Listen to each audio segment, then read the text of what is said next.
Bom dia, boa tarde, boa noite. Essa gravação está sendo feita no dia 12 de outubro de 2020. Salve Nossa Senhora Aparecida. Bem-vindos sejam todas as crianças que habitam dentro de todos nós. Estamos começando uma conversa com quem tem história para contar. Vamos ter essa conversa com Lúcia Falcon. Muita história para contar. E, como sempre, eu faço questão de chamar a atenção, que essa nossa conversa está acontecendo sob a proteção de Nossa Senhora Aparecida, no dia de Nossa Senhora Aparecida, mas provavelmente, Lúcia, vai ser vista, quem sabe quando, por quem, como. E isso me fascina do ponto de vista do privilégio que é esse nosso tempo da comunicação fluida, da comunicação rápida e, de uma certa forma, da comunicação atemporal, o paradoxal que isso possa parecer. Lúcia Falcon, eu acho que eu te conheço, a memória mais antiga que eu tenho de você, te conhecendo no início do século. Você acompanhava Marcelo Deda numa peregrinação por Washington, passando pelo Banco Mundial, pelo Banco Interamericano de Desenvolvimento. E sempre com uma curiosidade em mim, vocês estavam ali provocando os guardiões maiores do consenso de Washington, ou vocês realmente achavam que tinham caminhos para eles aceitarem aquelas coisas tão inovadoras, aquelas propostas tão inovadoras que vocês levavam? Olá, Arlindo, meu querido amigo. Também minha lembrança suas é coisa da virada do século. Para quem nos escutar, seja lá quando for, né? É bom saber que estamos falando da virada do século XX para o XXI. E realmente é uma honra, um privilégio estar aqui com você, partilhando esse tempo e esses tempos que virão. Nessa época que andávamos nessa excursão, nesse périplo, né, por Washington e pelos grandes organismos multilaterais de financiamento, se não me falha a memória, o Marcelo Deda estava ainda como prefeito de Aracaju e presidente da Frente Nacional dos Prefeitos. E a gente tinha uma experiência muito positiva, muito bem-sucedida, de captar recursos para fazer a recuperação social, ambiental e urbanística de favelas em Aracaju. Eu era, à época, sua secretária de planejamento, que misturava um pouco o planejamento urbano, acredite ou não, eu me meti de urbanista nessa história, claro que tinha equipe, mas enfim, lá estava eu, e também o que era mais afeito ao perfil, que era o planejamento praticamente do orçamento, a feitura das leis orçamentárias, do plano plurianual, que eu era, à época também, desde 93, professora do Departamento de Economia da Universidade Federal de Sergipe, embora seja baiana de nascimento, tinha me mudado para Sergipe a trabalho. E a gente, como tinha esse plano de recuperação das áreas de favela, de que a gente chamava habitação precária, né? Habitação subnormal, à época, no jargão do governo federal, que ainda era o Fernando Henrique, nesse tempo em que nós fizemos esse projeto, nós fomos tão bem-sucedidos que criamos coragem, Arlindo, discutimos isso, o Marcelo Deda levou essa ideia à frente do prefeito, e nós fomos a Washington, com uma missão técnica, inclusive à época, depois nós retornamos em outra época posterior, já com o governo do presidente Lula, com o presidente da Caixa, que nosso colega querido, que também é baiano, me foge agora o nome dele, estou vendo o rosto dele aqui fugindo, mas enfim, depois eu lembro. E nós fomos lá buscar a construção, né, a 4 mãos ou a 6 mãos, de um programa justamente para financiar as cidades médias, de tamanho médio no Brasil, a cuidarem, né, do espaço urbano, num conjunto de ações que, à época, era assim, inovadora, porque o projeto que nós participamos com o Banco Interamericano, que foi o Habitar Brasil BID, e fizemos recuperação, ganhamos até o prêmio de Objetivo do Milênio da ONU, né, na versão brasileira, com esse projeto que foi o Coroa do Meio. Então, essa tentativa que foi feita, ela era um projeto piloto, com muito poucas cidades podendo ter acesso a esse financiamento.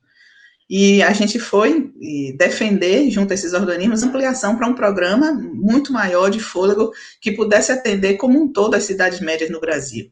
E foi muito, muito interessante a experiência e alcançamos bons resultados, sim. Ô, Lúcia, deixa eu te fazer uma pergunta. Você já mencionou, nascida na Bahia, foi para o Sergipe, para o Departamento de Economia da Federal de lá, mas eu sempre te vi uma desenvolvimentista. Eu, em momento algum, te vi uma planejadora urbana ou uma planejadora no sentido ortodoxo dos orçamentos. Você transpira desenvolvimentismo. E a minha pergunta é: como é que você se forjou desenvolvimentista? E eu quero usar a expressão forjar, porque eu acho que é muito essa história de fogo e ferro, É né? verdade. Aquece, esfria. Então, como é que foi essa Lúcia, nascida na Bahia, se forjar desenvolvimentista? É verdade, você teve uma percepção muito aguda da minha trajetória e até do meu jeito de ser, eu diria. Eu não sei se por bênção ou por castigo, né, se foi qualidade ou defeito, mas eu sempre tive uma visão de mundo mais ampla. Eu fiz, do ponto de vista formal, a graduação na Universidade Federal da Bahia, em Engenharia Agronômica, portanto eu pago CREA, né, não pago Corecon, e em seguida depois de conviver, né, com trabalho de assistência mesmo, assistência técnica rural na área, né, do sertão baiano, no Recôncavo também, vendo a realidade da produção, principalmente a pequena produção, né, familiar, agrícola, a tentativa dos médios produtores de empreender, de agregar valor, de sair daquela situação sempre repetida, né, de empobrecimento. Eu vi tudo isso e aí eu disse, não é a técnica da engenharia de produção que vai me explicar o que eu estou vendo aqui, não. Eu tenho que fazer alguma coisa a mais. E aí me enfiei no mestrado em economia, também na Bahia. E lá tive a felicidade, Arlinda, eu lhe digo de coração, foi um dos momentos mais felizes do ponto de vista intelectual para mim, o meu mestrado. Eu fui aluna do Jean-Luc Godard em macroeconomia. Eu fui aluna, me esqueça que eu não vou falar o nome do professor indiano na área de métodos quantitativos em economia. Eu fui aluna de Zé Sérgio Gabriel em microeconomia. Eu fui aluna de Milton Santos Filho, gente, em teoria marxista. Olha, é tanta gente, o Fittipaldi e o João Damasio, que foi meu orientador. Olha, foi tanta gente que eu corro até o risco de ser, digamos assim, deselegante com esses professores queridíssimos, queridíssimos, dotados de uma alta qualidade intelectual crítica, que aí realmente eu diria que foi minha grande formação, foi esse mestrado em economia na Bahia. A ANPEC valeu, o sofrimento de fazer a prova da ANPEC valeu de sobra. E eu diria que aí sim, foi o grande momento da transição, em que a cabeça engenheira mudou radicalmente para perceber os movimentos da economia rural, da sociologia rural, do que era uma cadeia produtiva, do que era um arranjo que não se falava. Na época não tinha esses conceitos que a Rede System vai formar depois a gente fala da Rede System, mas eu via isso acontecer na minha frente, né? Então, estudei o quê, né, nessa época? Estudei profundamente, foi a minha dissertação de mestrado foi em cima disso, as relações intersetoriais. Então, João Damasio me conduziu por um mundo que aliava o conhecimento matemático da matriz de insumo-produto com a interpretação, né, de outros professores ao meu lado, principalmente Milton Santos Filho, que foi co-orientador, do ponto de vista da teoria marxista, né, de funcionamento da economia, de como isso tudo podia ser usado para planejar a economia, discutir usando SRAFA, usando a matriz de insumo-produto, como você podia fazer uma leitura da taxa de lucro na economia, da taxa de salário, como é que se definia a moeda. Gente, foi um banho, tá certo, de economia do mais alto patamar. Não me sinto... na minha formação como economista, não me sinto inferior a nenhum curso que podia ter sido feito fora. Foi muito bom a UFBA e devo muito a ela. E, em seguida, como eu sou curiosa, continuei investigando e percebi, Arlindo, na luta sindical, porque eu passei logo depois do mestrado a trabalhar como assessora do movimento sindical no DIEESE, né, o Departamento de Intersindical de Estatística e Estudos Socioeconômicos, comecei a ver a briga que eu tinha estudado na teoria da matriz de insumo-produto, taxa de lucro, taxa de salário, na porta das fábricas no movimento sindical. E aí eu percebi uma outra coisa que eu senti que eu precisava, era uma ferramenta de interpretação sociológica, porque tudo que eu tinha estudado no Brasil era diferente. Tinha alguma coisa nos manuais, e não era só nos manuais ortodoxos, não, nos manuais marxistas também. Tinha alguma coisa no Brasil que funcionava de forma um pouco fora do previsto. E eu disse, não, essa resposta não está na economia. E aí lá me fui para o doutorado em Sociologia, na UNB, na Universidade de Brasília. Também tive professores maravilhosos, meu orientador, Caetano Ernesto, maravilhoso, professora Fernanda, a Luca. E foi aí, com a Luca, com a Fernanda, com a sociologia da ciência e tecnologia, que eu comecei a entender exatamente outros conceitos que foram me levando à aproximação cada vez maior com o que hoje a gente chama de redcist, né? Foram meus primeiros contatos com os textos sociológicos que falam do conhecimento tácito, não é? Que o arranjo produtivo ele vive da liderança, da confiança, da identidade cultural, da transmissão tácita do conhecimento. Então, essa bibliografia toda abriu para mim na UNB. Entre uma coisa e outra, eu fiz uma vamos chamar de especialização, embora formalmente não fosse assim, foi paga pelo governo, através do Ministério da Ciência e Tecnologia, não só para mim, mas para um montão, foram 500 professores e lideranças sindicais no Brasil, na época, que foram treinados e qualificados e capacitados pela Fundação Vanzolini da USP, pelo Instituto Brasileiro de Qualidade Nuclear e do Rio, e pela Cristiano Ottoni, a Fundação Cristiano Ottoni da Politécnica de Minas Gerais. Ao final de 6 meses de cursos intensivos, né, sobre a transformação que estava acontecendo no mundo da indústria, das tecnologias, a gente foi mandado em missão técnica, um grupo foi para a Europa para estudar o caso da Suécia, da Volvo, um outro grupo, se eu não me engano, foi para os Estados Unidos, e o meu grupo foi para o Japão. Então, quando eu voltei do Japão, foi justamente quando eu me dirigi direto ao doutorado, porque realmente eu entendi que o capitalismo pode ser, do ponto de vista marxista, a relação de produção abstrata, mas ela se manifesta concretamente em formações históricas, sociais, datadas, construídas pelas relações políticas, culturais da humanidade, de cada sociedade. Então, daí essa sua percepção de que realmente quando eu falo, quando eu investigo, quando eu escrevo, eu tenho esses referenciais muito variados e que terminam levando a gente a ter uma visão que permite transitar, né, de uma ciência a outra, embora todas no campo da ciência social aplicada, mas isso, quando chegou na gestão pública, fez a diferença. É por isso que eu disse crime e castigo, ou bênção e recompensa. Eu não sei dizer o que é que foi, porque a gente sofre muito. Daí vale a sua metáfora do ferro forjado. Foi apanhando, esquentando na grelha, voltando, entendeu? Que a gente foi conseguindo pegar tudo isso, convencer, digamos assim, as lideranças políticas de que isso era válido, ganhar a confiança dessas pessoas, e através da confiança que foi construída também a ferro e fogo, chegarmos a aplicar algumas dessas teorias e instrumentos na vida do povo de Aracaju, de Sergipe, que aí sim completou mesmo o meu transcurso profissional, da universidade, de um lado, e a gestão pública de outro. Pois é muito interessante, porque você insiste muito, como é que a gente se coloca no mundo, né? Quer dizer, essa série de conversas com gente que tem histórias para contar, são histórias que eu aprendi a admirar ao longo do tempo, pela maneira como se coloca no mundo.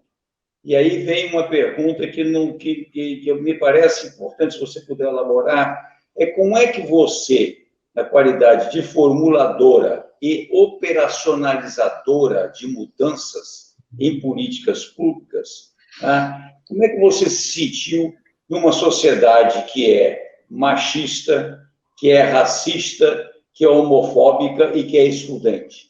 Como é que foi esse lidar?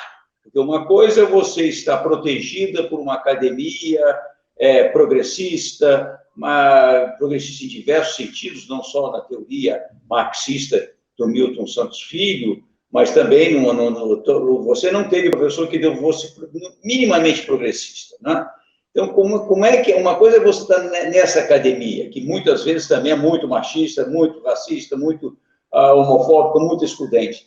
Mas isso é uma coisa. Aí você tem embates que eu entendo em sala de aula, você tem embates em corredores, você tem embates em reunião de departamento. Mas a outra coisa é quando você vai formular e você vai operacionalizar políticas públicas. Como é que foi essa sua vivência? Como é que foi esse seu estar no mundo?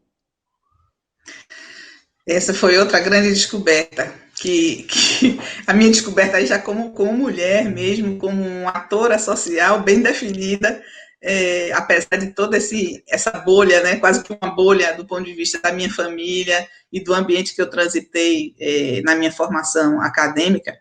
Mas quando a gente cai no mundo do trabalho, Arlindo, e quando a gente começa a enfrentar o dia a dia como mãe, né, como dona de casa que tem que acompanhar 3, 4 jornadas, você tem que fazer. Eu nunca estudei sentar, né, a minha graduação, eu tive meu primeiro filho, no mestrado, o segundo, e o doutorado eu tive 2 na sequência, então nunca, nada foi fácil para mim. E eu era meio doidinha, acho que ela tinha muita energia, deve ser isso, quando era mais jovem, porque era tudo ao mesmo tempo agora. Era estudando, trabalhando, fazendo política e criando filho, uma coisa de doido. Eu mesmo olho para trás e disse, como madre mia, como... Mas típica mulher brasileira, ativista total, brasileira. total. E que no mundo do trabalho, e eu vou lhe confessar aqui, no mundo do trabalho eu apanhei muito nesse sentido do preconceito, da misoginia, até eu diria, de alguns colegas de trabalho, sabe? Eu vou explorar um pouquinho isso mais, mas eu queria dizer que eu só fui tomar consciência. Eu sofria muito, eu chegava em casa estressada, o que me cansava não era o trabalho, o projeto, nada disso, era o maltrato, né? Era o maltrato intelectual, era o desrespeito. Então, é o que hoje a gente tem nome para tudo, Michel Foucault diz isso, é preciso dar nome às coisas, né? Porque quando você dá nome, é mais fácil combater esse inimigo invisível. Então, eu só fui dar nome a essas coisas quando a minha filha, porque eu tive 3 filhos homens, e a minha filha, que foi a caçula, quando ela chegou na adolescência, já era outra geração, né? Claro, ela agora está concluindo o curso lá em Minas, em Belo Horizonte. Então, minha filha na adolescência que começou a ler muita coisa sobre feminismo, a discutir isso comigo em casa, que ela começou a dizer, mãe, o que você está passando é um problema que não é com você, porque eu achava que era um problema meu. É o mais cruel do sistema, é isso. Você acha que é você que é incompetente, é você que não consegue se expressar. Sempre a culpa cai no indivíduo. E aí eu falo, homem ou mulher, né? A empresa e a organização profissional é feita para mascarar o trabalhador mesmo. Não importa se é intelectual ou operário, a gente é para apanhar. E a minha filha me acrescentou esse elemento. Ela disse, mãe, isso não é uma coisa com você, isso é uma questão contra as mulheres. A senhora aí começou a falar para mim o que era MEX, quando me interrompiam em reunião, para explicar uma coisa que eu era doutora, eu estava dando aula, eu estava fazendo o projeto, e me interrompiam em reunião para me explicar aquilo que eu estava... Eu, às vezes, ficava assim, não, tem uma coisa do ponto de vista psiquiátrico aqui, será que sou eu que não estou entendendo? As pessoas não... O que é isso que está acontecendo aqui? E isso foi muito grave na minha trajetória em cargos públicos, foi muito grave na minha trajetória como professor no departamento de economia.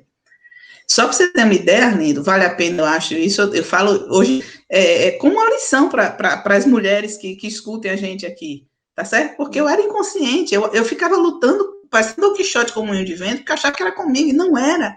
Eu tinha que ter tido um patamar mais de compreensão, que eu só fui ter isso depois, já aprendendo com a minha filha, como eu disse.